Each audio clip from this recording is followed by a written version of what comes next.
एंता काଣା ହେଲା ଯେ ଆମର ପରାଟା ଧୂଆଁ ଧୂଆଁ ଛାଣିଗଲା। रोम रोम भाइयों। हेलो गाइस नमस्कार जय माँ समले मुई पवित्र तांडी वेलकम करुछे मोर छोटिया ब्लॉग के। आज मुई सकालू मुई उठसी आउ मते पाला पैकेट बा दूध पैकेट बा कुरकुरे आउ बिस्कुट दुटा घेनबार थेसी बेले दुकान के उठसी आउ पले जासी आउ फटाफट ब्रश बुसा करसी आउ गादी गुदा देसी। जेंता गादी सरासी कि हेंता मोर बरुण बापा सही करी उठी थीसी बेले मुई फटाफट कपड़ा कपड़ी पिनसी आउ सूर्य महाराज पाके टेके बुलेई नेसी। देखी पारुथिब सूर्य महाराज के वरुण बापा के भारनु बोली आनसी की बेले आमर की अनारटा निस्के दियो बोलसी बेले फटाफट अनारटा निस्के पकासी।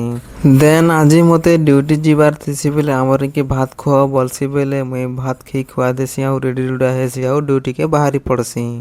देन गाइज ड्यूटी रु फेरला बेले आमर की फोन करसी आउ आमके भजिया पकोड़ी ये सब आनी दवा बोल से फटाफट 50 टका फोन पे करसी आउ बांधी मंगासी पार्सल। जेंता पार्सल घर के आनसी कि आमर रिंकी खाऊ ना बोल से बेले मुई बरुण आउ मोर कन्या करी खाऊ थीसु आउ बाहरे मच्छी मारा गाड़ी आसी थी बेले आमर पराटा धुआं धुआं छाड़ी जैसी।